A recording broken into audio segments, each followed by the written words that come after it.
네, 각이 살아있는 정치평론 시사정각 시작하겠습니다. 각이서는 두 분과 토론을 하겠는데요. 그 전에 방금 전에 좀 사안과 좀 무관한 영상이 나간 점 양해를 부탁을 드리도록 하겠습니다. 자, 서지영 국민의힘 의원, 전용기 더불어민주당 의원 나오셨습니다. 어서 오십시오. 안녕하세요. 안녕하세요.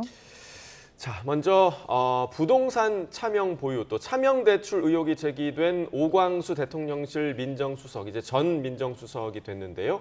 임명된 지 나흘 만에 사의를 표명했고요. 대통령이 이를 수용했습니다. 오늘 아침 대통령실의 입장 그리고 여당의 반응까지 함께 들어보겠습니다. 오광수 민정수석이 어젯밤 이재명 대통령께 사의를 표했습니다. 이재명 대통령은 공직기강 확립과 임사 검증을 담당하는 민정수석의 중요성을 두루 감안해 오 수석의 사의를 받아들였습니다. 조속한 시일 내에 차기 민정수석을 임명할 예정입니다. 국민들의 눈높이에 맞지 못한 부분이 있었다면 그 부분은 사죄해 드립니다. 다만 이런 관점도 좀 봐주시면 좋겠는데요. 대선 치르고 다음 날 바로 임기가 시작됐기 때문에 그 전에 사실 비서실을 꾸릴 수도 없는 상황입니다. 대선 중에 비서실을 꾸린다는 것 자체가 오만한 것이니까 그런 한계가 있다는 점을 좀 이해해 주셨으면 좋겠습니다. 네. 자, 이재명 대통령 그리고 이번 정부에서 지금 굉장히 의지를 드러내고 있는 검찰 개혁을 이끌 인물이었기 때문에 이번 오광수 수석의 낙마가 민주당에서는 굉장히 좀 뼈아플 것 같은데요. 어떻게 좀 바라보고 계십니까? 뼈아픈 측면도 있고 기본적으로 시스템이 작동하고 있다라고 하는 것도 국민들께 보여드리는 측면이 있다라고 보는 겁니다.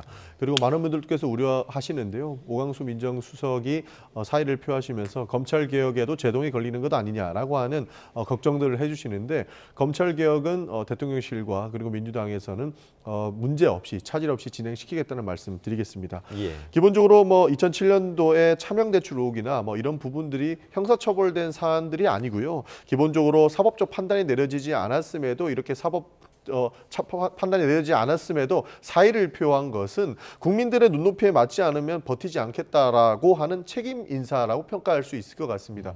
기본적으로 본인에게 해명 기회조차 없었습니다. 예. 본인이 그 사실관계를 밝힐 그 관계도 없었고 실질적으로 해명의 기회조차 주어지지 않은 상태에서 여러 가지 의혹 제기가 있었던 점이 있었던 것이고요. 그 이후에는 국민 눈높이에 맞지 않는 부분이 있다라고 한다면 책임지고 인사를 하는 것이 중요하다라고 하는 판단들이 여러 가지 복합적일 거라고 보기 때문에 예. 한 가지 아쉬운 점은 오히려 오광수 수석에게 해명할 수 있는 기회를 조금이라도 줬으면 좋지 않았을까 하는 생각도 있지만 국민 눈높이에 맞고자 하는 그 대통령실의 의지를 확인했던 것으로 비추어 보았을 때 그래도 합리적인 판단을 대통령실에서 내린 것이다. 저는 그렇게 판단하고 있습니다. 네, 국민 눈높이에 맞춘 책임 인사였다라고 얘기를 해주셨는데 서 의원님 어떻게 좀 바라보셨습니까? 네, 사의를 표명한 거는 다행으로 생각하고요. 그러나 그 민정수석이라는 자리는 그 인사검증과 검찰 개혁을 담당하는 것을 이제 내걸었지 않습니까? 그런데 민정수석 후보자 자신의 굉장한 결함이 나타났어요. 그리고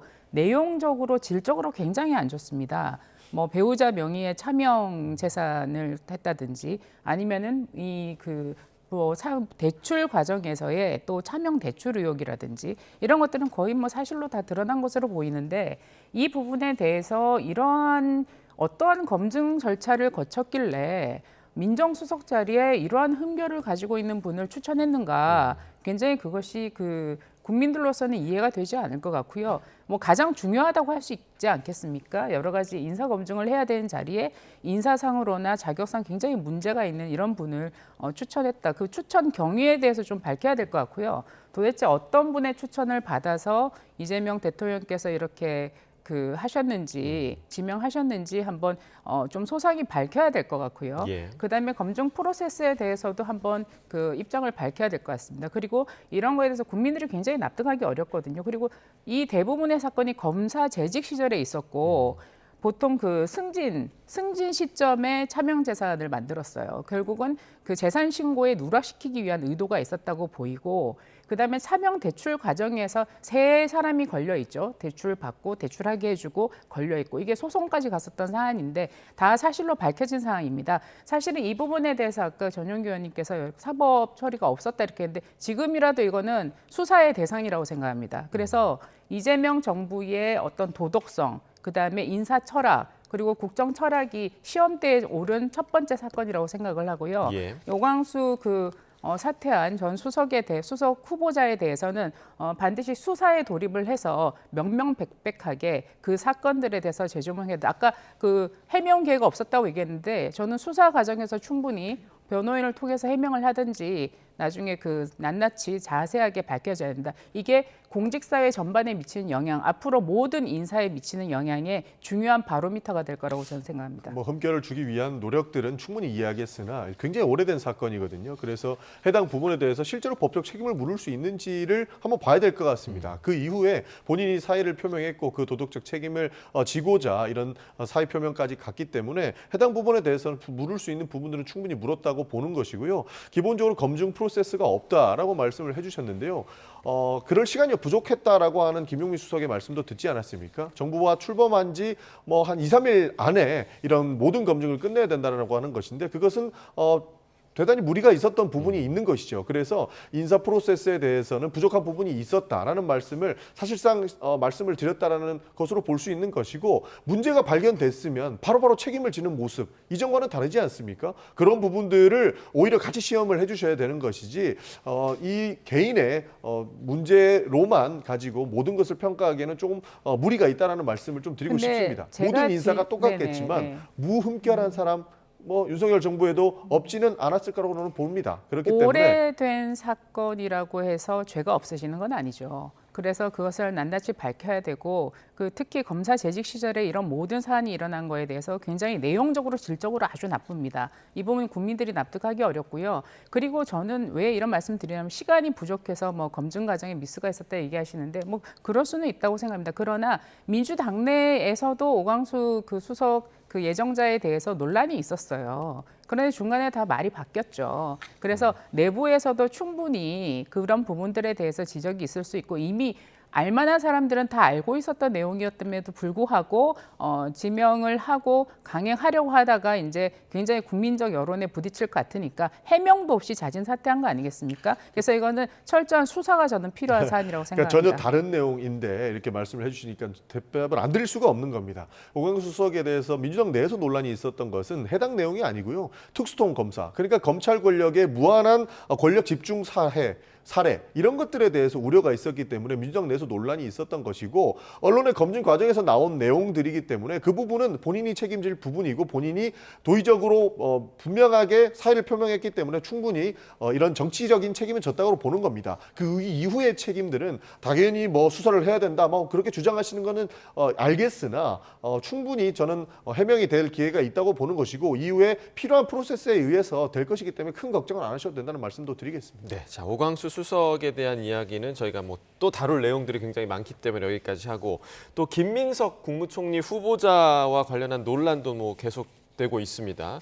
그러니까 돈을 빌리고 갚지 않았다라는 의혹이 지금 계속해서 제기되고 있는데 만약에 인사청문회 절차가 시작되면 또 논란이 더 커질 것 같아요. 논란을 키우려고 여당에서 많은 공격을 할 건데 제가 봤을 때는 정말로 논란시킬 거리가 없어가지고 이런 얘기를 한다라는 생각을 많이 갖습니다. 저도 인사청문위원으로 인사청문회에 출석을 하거든요. 예.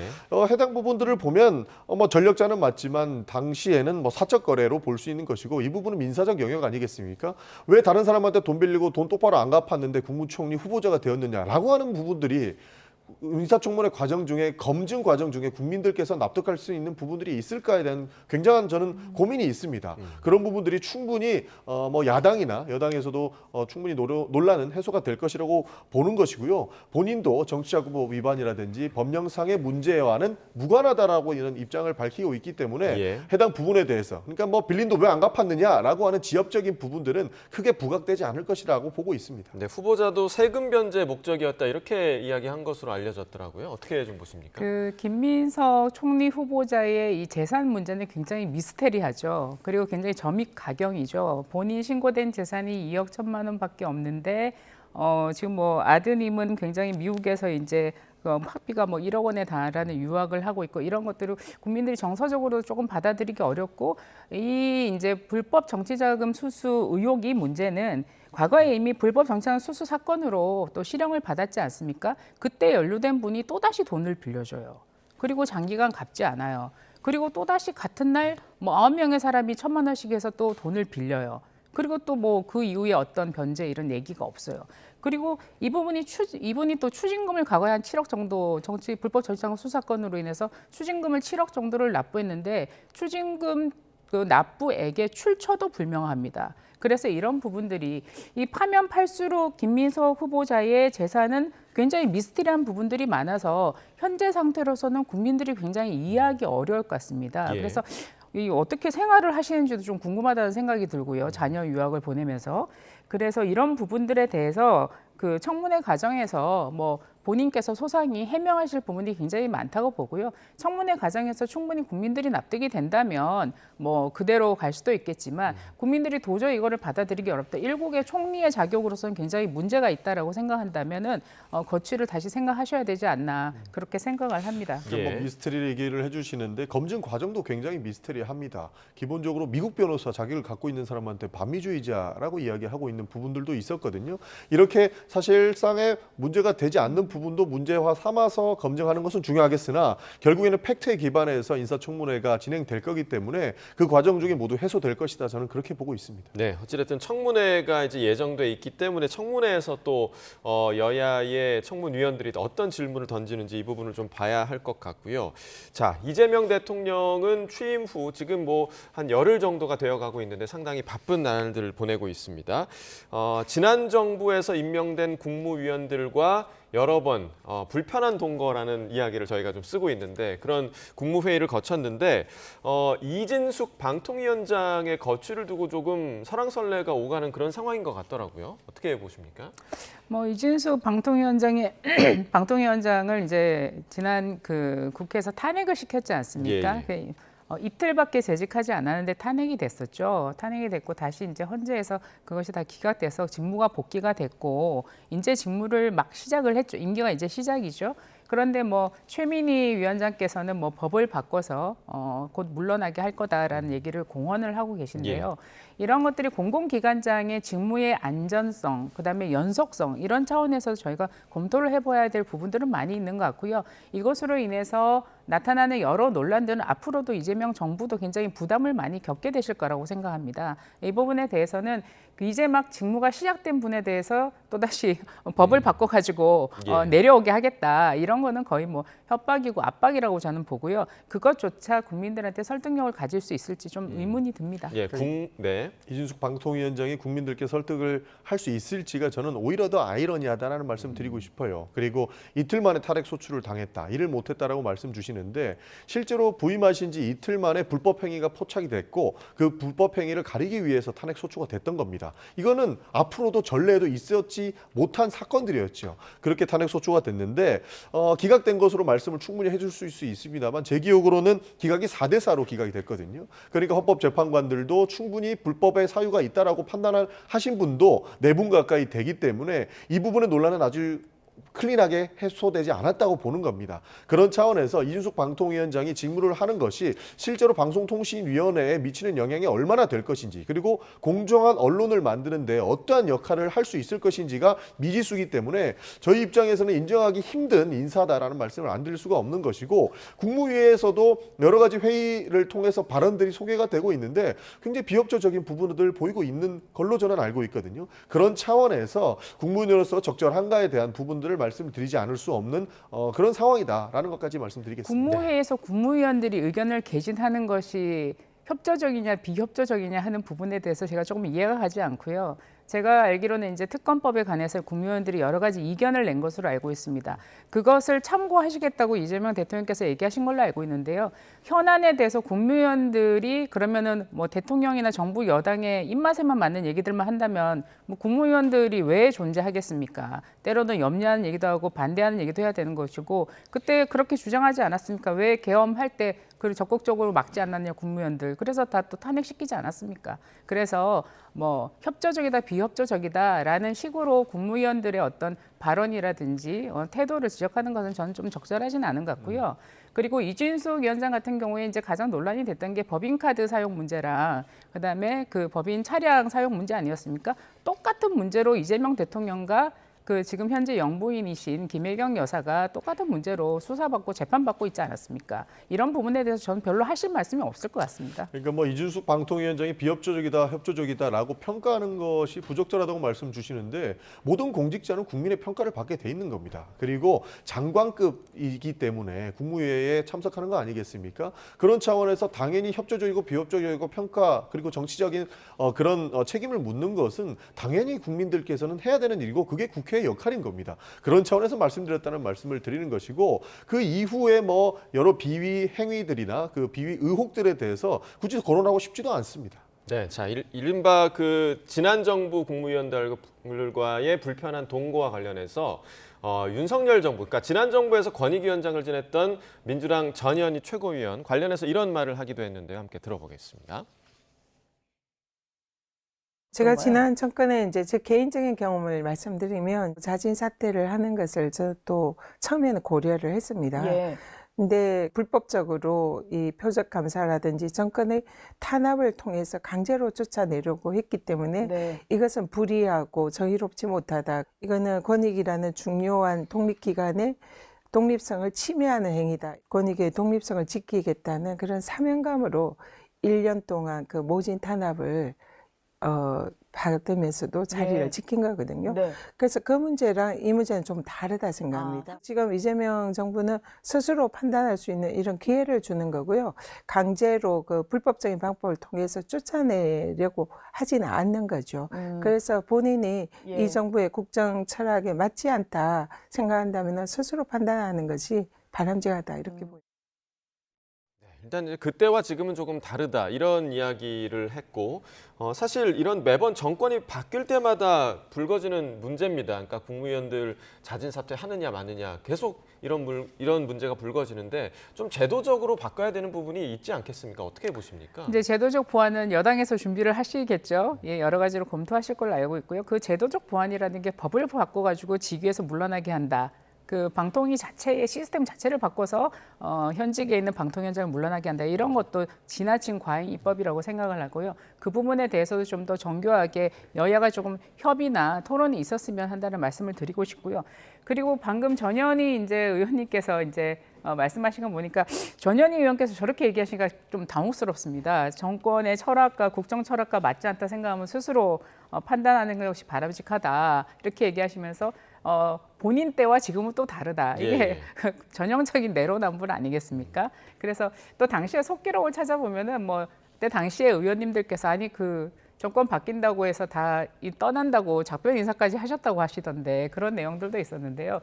그렇게 갑자기 본인께서 이제 굉장한 어떤 사명감과 의지를 가지고 자리 유지하시면서 여러 가지 갈등이 굉장히 컸었죠. 그런 부분들이. 그래서 굉장히 피해자로서 이제 얘기를 많이 하시는데 저는 이런 부분도 물론 중요합니다. 국정 철학에 맞냐 맞지 않냐 이런 부분에 대한 판단들도 중요하고 항상 이게 정권이 지금 뭐 과거에 윤석열 정부라든지 그다음에 뭐 박근혜 정부, 문재인 정부 모든 정부에서 정부 초마다 있어왔던 네. 문제였습니다. 그리고 또 하나는 모든 정부마다 마지막에 알박기 인사 때문에 항상 그 언론의 비판을 많이 받았어요.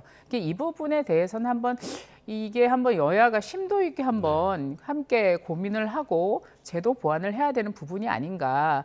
그래서 뭐 내각의 강요의 문제는 뭐 당연하게 전부 다 강요들은 교체되는 걸로 알고 있지 않습니까? 예. 그러나 산하의 여러 가지 공공기관장 문제는 뭐 임기가 몇 달밖에 안 되신 분, 뭐 며칠밖에 안 되신 분도 있고 그 좀 무리한 일이죠 사실은. 그리고 또 뭐 임기 도중에 이렇게 거취를 좀 압박을 받으시는 경우도 있고 그래서 제가 뭐 여기서 거론하고 싶지 않지만 과거에 환경부 블랙리스트 사건도 있지 않았습니까? 전부 다 그 문재인 정부 시절에 그 다 나중에 다 이제 뭐 그때 장관께서 또 사법 처리도 되고 그렇지 않습니까? 그래서 이런 부분에 대해서는 앞으로 그 대한민국의 정부가 굉장히 선진화돼 가는 과정에서 한번 여야가 깊이 있게 한번 논의를 해봐야 되는 문제고 그 시작을 누가 하느냐, 어느 정부에서 이걸 시작을 하느냐 이런 예. 것들이 중요한 또 공론의 장을 마련하는 계기가 될 것 같습니다. 뭐 전현희 의원이 말씀하신 거에 대해서 실제로 말씀드리면 그때 당시 국회에서도 전현희 의원의 거취에 관련해서 굉장한 논란이 있었습니다. 예. 그리고 저희가 봤을 때는 꼬투리 하나라도 잡아가지고 수사하고 감사하고 하는 것이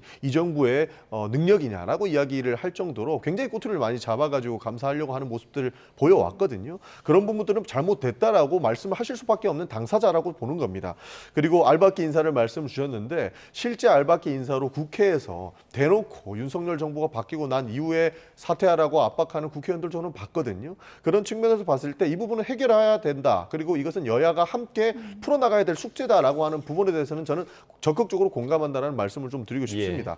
실제로 보도에 따르면은 불법 계엄 뒤에 알박기 인사가 62명이랍니다. 그러니까 62명을 지금 계엄 이후에 임명을 했다는 거거든요. 며칠밖에 안 된 인사다라고 말씀 주시는데 이 사람들 임기는 기본적으로 2, 3년 가까이 되는 것 아니겠습니까? 마지막까지 알박기를 하려고 의도했다라고 의심할 수밖에 없는 정황들이 계속 포착되고 있어요. 그래서 이런 부분들은 잘못됐다고 인정을 또 해주시고 하는 부분이다 보니 어느 정부에서 시작을 하건 해당 부분들은 저희는 좀 풀어나가야 될 부분들이 있다라고 하는 부분에서 공감합니다. 예, 그러니까 매번 네네. 정쟁의 소재가 되는 이 문제에 대해서는 꼭 지금 두 분께서 말씀해 주신 것처럼 정말 머리를 맞대 주시길 국민의 한 사람으로서 좀 부탁을 드리고 싶고요. 조금만 제가 첨언을 드리면 이제 매번 이렇게 정권이 바뀌어 저도 이제 오랫동안 정치권 지켜보면 정권이 바뀔 때마다 있었던 문제인데 그 문재인 정부 시절에는 이미 대통령이 당선되고 퇴임하기 며칠 전까지 산하기관 인사를 하셨어요. 문재인 대통령께서는. 그게 당시도 한 59명 됐었죠. 알박기 인사가.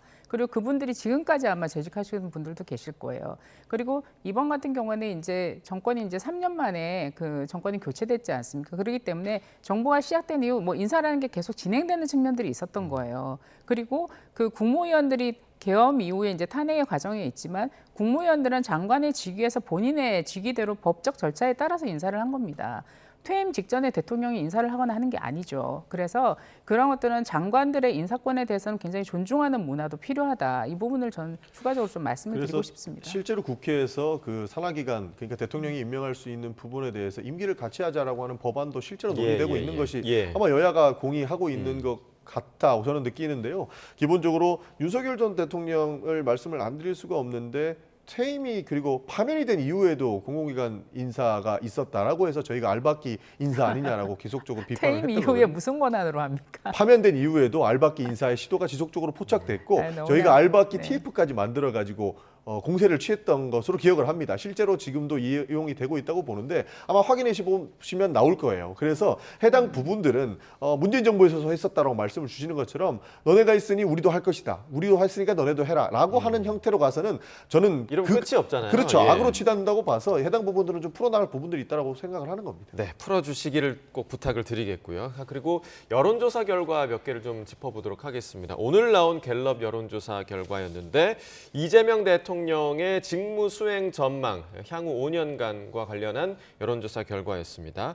잘할 것이다 라는 여론이 70% 나왔고요. 잘 못할 것이다 24%, 긍정 여론이 70% 나왔는데 기대감이 상당히 좀 높게 나온 것 같습니다. 실제로 대통령께서 취임하신 이후에 굉장히 광폭 행보를 보이고 있는 것을 국민들께서 저는 보고 계시다고 보고 있습니다. 그리고 무엇보다 경제 성장이 우선이다라고 해서 실제로 금융과 관련된 기관을 방문하기도 했고 여러 가지 행보를 보이고 있으면서 그 기대 심리로 코스피도 오르락내리락하는 모습들을 보이고 있지 않습니까? 결국 그것이 경제 회복의 신호탄으로 보일 수 있기 때문에 이재명 대통령 직무 수행에 대한 전망이 긍정적인 평가가 많이 나오는 것 같습니다. 그 이후에 뭐 정치 회복이라든지 아직까지 많은 과제들이 남았습니다만 먼저 먹고 사는 문제를 먼저 해결하자라고 하는 대통령의 의지가 아마 이 여론조사에 반영되지 않았을까 싶습니다. 네, 자 이야기 나눠보기 직전에 저희가 지금 속보 하나가 좀 들어왔는데요. 조은석 내란 특검 오늘 앞서서 이제 오전에 특검 임명과 관련한 자신의 소회를 밝히기도 했는데 박세현 검찰 특수본부장과 면담을 했다. 라는 소식이 지금 들어왔고 검찰과 그러니까 향후 내란 특검 수사와 관련해서 협의를 했을 것으로 현재까지는 관측이 되고 있습니다. 조은석 내란 특감이 박세현 검찰 특수본부장과 면담을 했다라는 소식이 조금 전에 들어왔고요. 자, 이제 여론조사 이야기를 하고 있었습니다. 관련 이야기 좀 연장을 해보자면, 자, 이 국민의 기대감 70%의 긍정 여론이 나왔는데 뭐 때문에 이런 기대감이 나왔다고 좀 보십니까? 지금 대선일이 6월 3일 아니었습니까? 지금 오늘 날짜가 6월 13일이죠. 이제 네, 열흘 지났죠. 열흘입니다. 예. 열흘. 네. 허니문 기간이죠. 예, 당연히 이제 새 정부에 대한 국민들이 이제 기대하는 마음으로 지켜보실 것 같고요. 예. 지금 뭐 열흘 만에 어떤 뭐 아주 특별한 상황이 일어나거나 아주 뭐 특별한 흠결이 나타나거나, 물론 뭐 인사 문제에 있어서 이제 하나 둘씩 여러 가지 문제들은 제기되고 있습니다만, 국민들께서 이제 계속의 기대감을 가지고 지켜보시는 상황이라고 생각합니다. 뭐 지금 열흘밖에 되지 않았기 때문에 정부 전체에 대해서 어떤 평가를 하기에는 조금 이를 것 같고요. 그런 기대 심리를 잘 이어 나가신다면 또 뭐 성공적일 수 있고, 그 기대 심리에 못 미친다면 뭐 지지율은 또다시 요동치지 않겠나, 그렇게 생각을 합니다. 네, 다음 여론조사 결과 이어서 바로 보시면 대통령에게 바라는 점을 물었더니 가장 높게 나온 것이 경제 회복 활성화가 16%.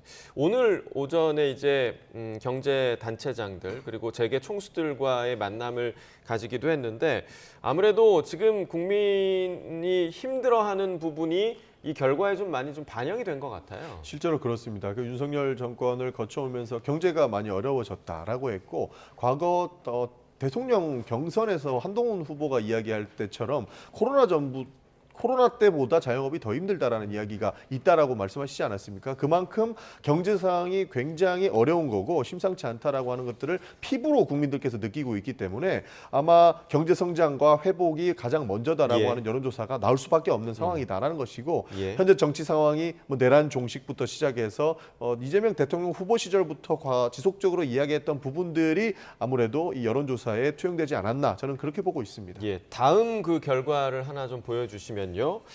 정당 지지율에 대한 여론조사 결과입니다. 더불어민주당 46%, 국민의힘 21%, 개혁신당이 5%가 나왔습니다. 자, 46대 21. 일단 서 의원님, 정당 지지율 좀 어떻게 받아들이십니까?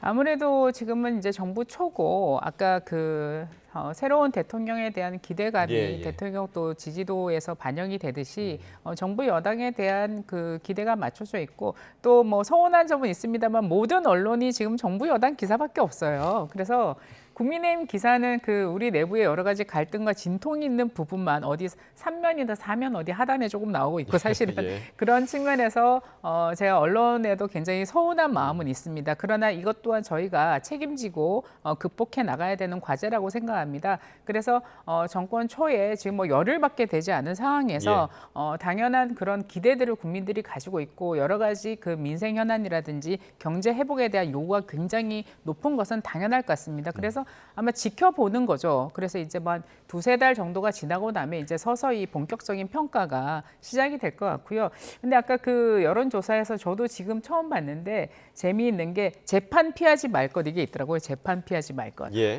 그리고 통합이라든지 협치에 대한 기대, 이런 부분들도 있었습니다. 예. 이 부분들에 대해서도 굉장히 유의미하게 새 정부에서 눈여겨보고 또 생각을 해보셔야 되는 문제가 아닌가, 그렇게 생각합니다. 네, 자, 재판 피하지 말 것. 저도 지금 가장 높은 수치만 보느라 지금 못 봤던 부분인데 4%가 나왔네요. 이 부분 좀 어떻게 좀 보십니까? 충분히 그 국민의힘에서도 아주 대대적으로 해당 부분들을 선거 기간에도 띄웠고 지속적으로 이야기하고 있는 부분 아니겠습니까? 예. 그러다 보니 이런 여론조사는 뭐 진보나 보수할 것 없이 모든 국민들이 평가하는 것이기 때문에 생각이 다 같을 수는 없는 부분이죠. 그래서 그 부분도 통용됐다고 저는 그렇게 보고 있습니다. 예, 알겠습니다. 자, 이번에는 좀 특검 이야기로 넘어가 보겠습니다. 조금 전에 이제 조은석 내란 특검 관련 속보를 전해드리기도 했는데, 이재명 대통령이 어젯밤 3대 특검을 모두 지명했습니다. 국회가 후보자를 추천한 날에 바로 그날 밤에 속전속결로 지명을 한 건데 자 이렇게 빨리 지명하게 된 배경이 좀 어디에 있을까요? 실제로 구속이 되어 있는 사람들이 있습니다. 그 불법 계엄과 관련해서 구속되어 있는 그 주요 임무 종사자들이 얼마 뒤면은 뭐 석방이 될 수도 있다라고 하는 지속적인 문제 제기도 있었고요. 이 시간이 더 이상 미뤄지면 증거인멸 우려라든지 여러 가지 추가적인 사안들이 발생할 수 있기 때문에 하루라도 빨리 특검을 임명해야 된다라고 하는 이야기들이 있었습니다. 예. 이게 갑작스럽게 이루어진 것처럼 지금은 보이고 있지만 과거 윤석열 정부 때부터 지속적으로 추진해오던 그런 내용 아니겠습니까? 그렇기 때문에 더 이상 늦추지 말고 특검들을 임명해서 실제적 진실을 밝히는 데에 노력을 기울여야 된다라고 하는 의지로 봐주시면 좋을 것 같습니다. 자, 3명의 특검 중에 2명이 이제 민주당 추천이었고 1명이 조국혁신당 추천이었습니다. 국민의힘에서는 이제 추천권이 없었거든요. 그러니까 이 그렇죠. 문제는 향후에도 계속 좀 논란이 될 수 있는 부분일 것 같습니다. 이 3대 특검을 추진을 하면서 여러 차례 이제 거부권이 행사됐었죠. 그 내부에 있는 굉장히 무리한 부분들이 있었고 특검이라는 게 예외성과 보충성의 원칙이 전제가 되어야 함에도 불구하고 검찰에서 대부분 수사하고 있는 내용들을 다시 특검을 이제 지명을 해서 대대적인 수사를 하겠다는 그런 취지로 보입니다. 예. 그리고 여태까지 특검을 그 국회 역사상 특검을 할 때마다 여야가 다 협의를 해서 했습니다. 협의를 했고 특검 추천 과정에서도 여야가 합의를 하거나 그렇게 해서 특검 추천권을 주기도 했습니다. 그런데 이번에는 그런 절차가 아예 생략이 됐고 생략이 아니라 무시였었죠. 무시였고 일방 독주로 진행이 됐었습니다. 그리고 이게 굉장히 저희가 그 특검 내용들에 대해서도 많은 문제 제기가 있었는데요. 수사 범위가 불명확하고 굉장히 광범위합니다. 그리고 인지 사건 모두를 수사할 수 있어요. 수사의 대상이 어디까지 갈지, 언제까지 이 내용들을 그 살피게 될지에 대해서도 굉장히 어마어마한 사람들이 수사 대상이 될 수도 있다는 그 문제 제기들이 있습니다. 이런 부분들이 이 특검 수사가 이제 특검이 시작이 될 텐데 출범이 될 텐데 굉장히 의구심을 가지고 있는 부분이고요. 그러한 수사 결과에 대해서 굉장히 신뢰할 수 있을 것인가? 그 민주당과 더불어민주당과 조국혁신당에서 독자적으로 추천한 특검에 의해서 진행되는 수사 결과에 대해서 과연 국민들이 100% 신뢰할 수 있을 것인가에 대한 의문이 여전히 남아 있습니다. 그리고 뭐 특검의 규모도 어마어마하죠. 예. 이게 검찰은 해체시키겠다고 했는데 사실상 그 우리 국민의힘과 보수 정당을 향한 그 검찰은 새로 만들어진 것 같은 느낌입니다. 총 수사 검사가 120명이 되고 세 개 특검에 제가 알기로는 서울중앙지검에 있는 검사가 한 120명 정도 규모가 될 겁니다. 그런 규모의 수사를 3대 특검에 투입을 하고 있는 겁니다. 검찰은 해체시켰다고 하면서. 그래서 이런 것들이 굉장히 그 대통령과 여당을 향한 수사는 다 무력화시키고 그다음에 국민의힘과 이제 과거의 여당을 향한 수사는 모든 그 검찰의 능력을 총동원시키는 이러한 형태는 국민들로부터 굉장히 이거는 균형 있는 거라고 보지 않으실 것 같고요. 이게 정권 초에 이런 식으로 특검을 1호 법안으로 하는 거에 대해서 이게 과연 아까 우리 여론조사에서 봤지만 민생 회복과 경제 회복에 대한 국민들의 열망이 높은데 사실은 뭐 어떻게 보면 굉장히 정치 보복에 팔을 걷어붙였다라고 해석을 할 수 있거든요. 그래서 이런 부분들에 대해서 앞으로 어떤 식으로 전국을 운영해 갈지에 대해서 저희가 굉장히 우려스럽다는 점을 말씀드리고 싶습니다. 사실 네, 국민의힘의 그 추천권이 특검 추천권이 없었던 이유 가운데 하나가 뭔가 이 특검의 일부 의원들도 대상이 될 수 있지 않냐, 특검 수사의 대상이 될 수 있지 않냐 이 이유 때문이 아니었을까 싶은데 그 국회 계엄해제 표결 당시에도 일부가 또 표결에 참여하지 않은 부분들이 있잖아요. 그러니까 이 부분에 관련해서 국민의힘 의원들도 조사 대상이 될 수 있는 겁니다. 실제로 있는 분도 계신 것 같습니다. 기본적으로 추경호 원내대표의 말씀을 드리고 싶은데 확인을 조금 더 해봐야 되겠습니다만 실제로 국회의장께 전화해서 표결을 지연해달라고 말씀을 하셨는지의 여부도 좀 봐야 되는 것이고 많은 분들께서 국회로 들어오지 않고 당사에 대기하시면서 못 들어왔다고 말씀을 하시고 계시거든요. 혹여라도 이 불법 계엄에 대해서 미리 알고 있었다거나 하는 부분이 있다면 충분히 대상이 될 수 있기 때문에 이렇게 추천권을 배제하는 것이 맞지 않나라고 하는 이야기들이 있었던 겁니다.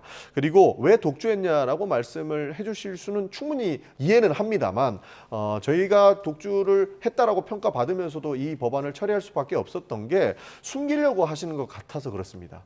실제로 많은 분들께서 연루가 될 수도 있다라고 하는 의혹들을 받고 있음에도 불구하고 탄핵을 반대하시는 분들도 계셨고 계엄을 할 수밖에 없었던 상황이라고 이야기하시는 분들도 계셨거든요. 그런 분들한테 어떻게 추천권을 맡기겠느냐라고 하는 국민적인 어떠한 질문들이 있었던 것이기 때문에 저희는 그럴 수밖에 없었다는 말씀을 드리는 것이고요. 실제로 윤석열 전 대통령은 구속 취소 상태신 거죠. 조금 전에 말씀드린 것처럼 불법 계엄의 당사자였던 내란 주요 임무 종사자로 재판을 받고 계신 분들은 아직까지 구속이 돼 있는데 윤석열 전 대통령만 굉장히 예외적인 사례로 구속 취소가 돼 있습니다.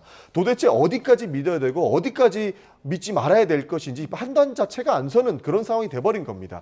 그러다 보니 이런 예외성과 보충성보다는 다시 한번 조사가 필요한 상황이 되지 않았을까라고 판단을 했던 것이고 그런 측면에서 이런 독주라는 비판을 받으면서도 특검법을 철회할 수밖에 없었다라는 말씀을 드리는 겁니다. 그리고 검사 120명 특검을 야당을 위해서 한다라는 말씀을 주시는데 이재명 수사를 한 검사는 150명이라고 하는 보도도 있습니다. 그렇다면은 검찰청 하나가 이재명 대통령, 그러니까 이재명 대선 후보를 잡기 위해서 노력했던 것 아니겠습니까? 이런 부분들이 사실상 정치적 논란으로 되풀이되지 않았으면 좋겠습니다. 실체적 진실을 밝히기 위한 노력이 지금 이 특검에 깃들어져 있는 것이고 그 불법 비상계엄은 전 국민이 실시간으로 시청했다는 말씀까지 드리고 싶습니다. 네, 자, 조금 전에 이제 서 의원님께서 국민의힘 얘기를 언론에서 너무 안 하는 것 같다 이런 얘기를 해주셔서 국민의힘 이야기를 좀 해야겠습니다.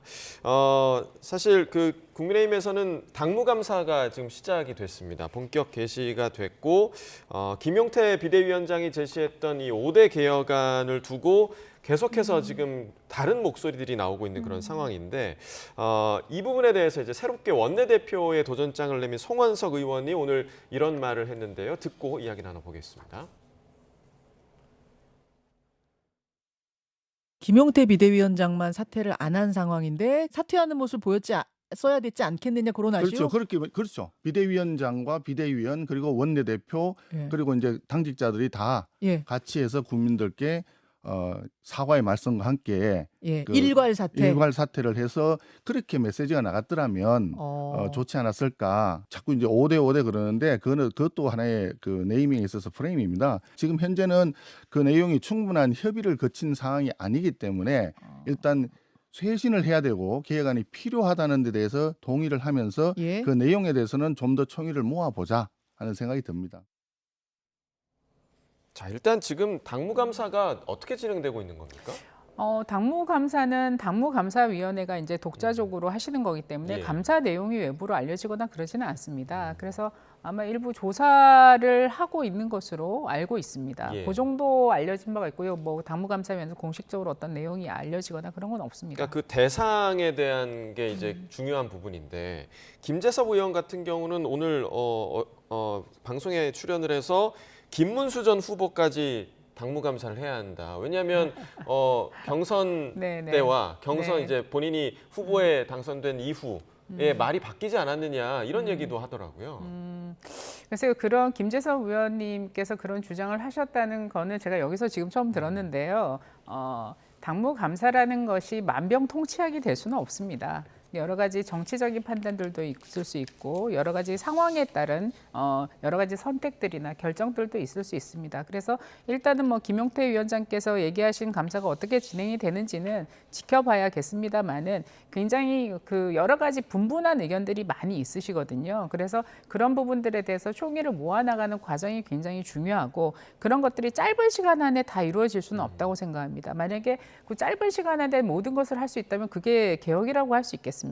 개혁이라는 거는 살을 뜯는 그런 그 고통을 감내하면서 해야 되는 일들인데 그런 것들은 정광석화처럼 짧은 시간에 할 수도 없을 것이고 그렇게 하는 것이 과연 우리 당에 도움이 되느냐, 국민들이 정말 원하는 것이냐 이런 부분에 대해서는 굉장히 이견들이 있을 수 있다고 생각합니다. 예. 그래서 김용태 위원장께서 여러 가지 고심 끝에 여러 가지 안을 내놓으신 걸로 저는 생각을 합니다. 예. 그렇지만 저 개인적으로도 김용태 위원장께서 내놓은 5대 혁신안이라는 것 중에 9월 9월 초까지 전당대회를 하자. 이런 거는 혁신이라고 할 수는 없거든요. 그냥 프로세스입니다. 행정적인 프로세스예요. 앞으로 당연히 전당대회를 해야 되니까 그런 것까지 뭐 혁신 아니다 이렇게 얘기하기는 어려운 부분이고요. 강론적으로 들어가면 각각의 안에 따른 다 장단점이 있습니다.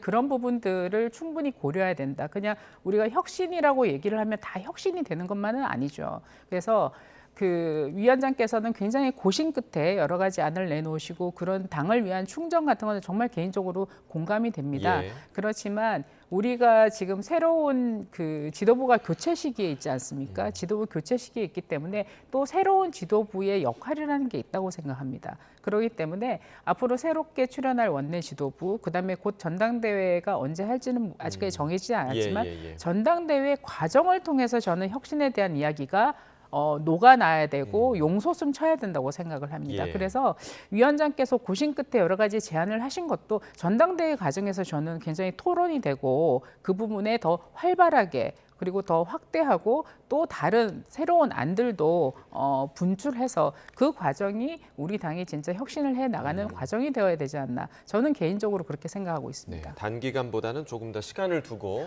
전당대회 개혁이 기간이 이루어져야 한다. 혁신안에 대한 논의의 장이 되어야 된다. 저는 그렇게 생각합니다. 예. 자, 지금 뭐 차기 지도부 이야기도 하셨지만 다음 주에 국민의힘에서 이제 원내대표가 선출이 되고 민주당은 이제 오늘 선출이 될 예정인데 상대 당으로서 지금 송원석 의원, 김성원 의원이 지금 경쟁을 하게 됐거든요. 민주당 입장에서는 누가 원내대표가 더 되면 좋습니까? 사실 누구라고 말씀드리기는 어렵지만 예. 지금 계엄의 강을 건너야 된다라고 주장하시는 분이 사실상 파트너로서는 적합하지 않을까 싶습니다. 그 불법 계엄이 있었던 부분에 대해서 국민들께서의 평가를 받았기 때문에 그 불법 계엄을 인정하고 그리고 과거에 있었던 과오들을 철저하게 반성하는 것이 정상적인 정치의 복원이라고 보기 때문에 그런 부분들을 인정해 주시는 합리적인 분께서 이렇게 대표로 당선되시는 게 좋지 않을까 싶습니다. 예, 지금 대통령실의 브리핑이 잠시 후에 이어질 것으로 보이는데요. 대통령실 연결해서 강유정 대변인의 브리핑을 함께 들어보겠습니다. 네, 앞서 오전에 이재명 대통령이 경제단체장 그리고 재계 총수들과의 간담회를 가졌는데요. 간담회 관련 브리핑이 이어질 예정입니다. 브리핑하겠습니다. 6경제단체와 기업인 간담회 브리핑 하겠고요. 제가 미리 말씀드리는데 지금 군부대 예정 때문에 브리핑만 하고 진행은 맞습니다. 네, 강유정 대변인입니다. 이재명 대통령은 오늘 오전 10시부터 12시 20분까지 대통령실에서 경제 6단체 회장, 5대 그룹 총수와 함께 도시락을 먹으며 6경제단체와 경제인 간담회를 가졌습니다. 간담회는 대통령 취임 후 경제계와 첫 회동으로 G7 정상회의 참석을 앞두고 우리 경제의 가장 시급한 도전 과제인 글로벌 통상 위기 극복을 위한 경제계 목소리를 청취하기 위해 마련됐습니다. 이재명 대통령은 자국 우선주의와 보호무역주의의 확산, 글로벌 공급망 분절 등 글로벌 통상 질서의 대전환기를 겪고 있고 최근 진행되고 있는 글로벌 관세 정쟁이 우리 산업 경쟁력과 수출 기반에 막대한 영향을 미치고 있다고 했습니다. 그렇게 이번 정부는 국익이 최우선이라는 원칙 아래 실용적이고 유연한 통상 정책을 통해 위기 극복에 총력 대응해 나가겠다고 강조했습니다. 특히 최대 통상 현안인 미국 관세 조치에 대해 지난 6일 트럼프 대통령 통화 시 양국이 모두 만족할 수 있는 합의를 조속히 도출하기로 한 만큼 실무 협의를 한층 가속화하겠다고도 했습니다. 이재명 대통령은 국민 먹거리 문제를 해결하고 합리적인 경제 생태계를 만들어 먹고 사는 문제들로부터 해결하는 것이 가장 중요하다며 경제단체와 기업인들의 각별한 협조를 당부했습니다. 여기 다시 읽을게요. 이재명 대통령은 국민 먹거리 문제를 해결하고 합리적인 경제 생태계를 만들어 먹고 사는 문제부터 해결하는 것이 가장 중요하다며 경제단체와 기업인들의 각별한 협조를 당부했습니다. 간담회에 참석한 경제단체 및 기업인들은 최근 코스피 상승에 대해 언급하며 새 정부의 경제 정책에 대한 기대감을 전했습니다. 또한 미국의 통상 압박은 개별 기업의 노력만으로 헤쳐나가기 어려운 과제인 만큼 민관 합동으로 대책을 마련해야 한다고 입을 모았습니다. 이재용 삼성 회장은 이재명 대통령이 재계와 소통하는 자리를 마련해 준 것에 감사를 전하면서 예정된 국내 투자와 고용을 차질 없이 진행해 어려운 경제 상황 극복에 최선을 다하겠다고 말했습니다. 이어 이재명 대통령의 자서전을 언급하면서 삼성의 사회활동이 청소년과 청년들의 꿈을 키우고 교육을 지원하는 데 맞춰져 있다고 언급했습니다. 이재명 대통령은 정부와 기업이 함께 뛰는 원팀 정신을 강조하면서 우리 기업이 성장하고 세계 시장에서 경쟁할 수 있도록 적극 뒷받침하겠다고 말했습니다. 아울러 G7 정상회의를 시작으로 다양한 외교 무대에서 우리 기업의 입장을 적극 대변하고 국익을 지키는 실용적 통상 외교를 펼쳐나가겠다고 강조했습니다. 이상입니다.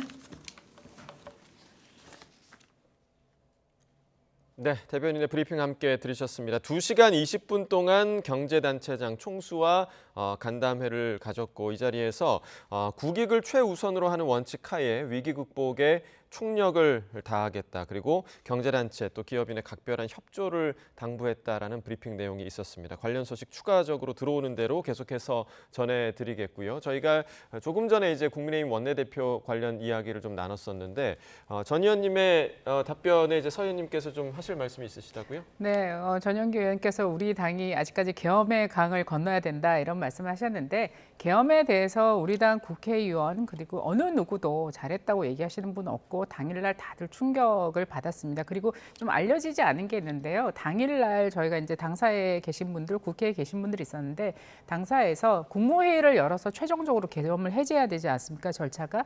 그래서 당론으로 국민의힘 국회의원 전원의 명의로 조속하게 계엄 해제를 촉구하는 저희가 입장을 냈습니다. 그래서 이미 12월 3일 날 새벽에 4일 새벽이죠. 새벽에 우리 당은 그러한 입장을 공식적으로 당시에 배준영 원내수석께서 기자들에게 브리핑을 했습니다. 새벽에. 이 점을 꼭 국민 여러분께 말씀을 드리고 싶고요. 예. 이미 저희는 헌법재판소에 탄핵 선고가 있기 전에 우리는 헌재의 결정을 승복하겠다고 먼저 선제적으로 승복 선언을 했습니다. 예. 그리고 대통령의 탄핵과 파면을 저희는 정치적으로도 법률적으로도 다 수용했고 거기에 대한 이의가 없습니다. 이 점을 분명히 국민 여러분들 앞에 말씀을 드리고 싶습니다. 이제 새로운 길로 나갈 때라고 저는 생각을 합니다. 예. 자, 그리고 저희가 이제 국민의힘 원내대표 이야기를 그래도 했기 때문에 민주당 오늘 오후에 있을 원내대표 선거 분위기 그냥 살짝만 좀 전해주시죠.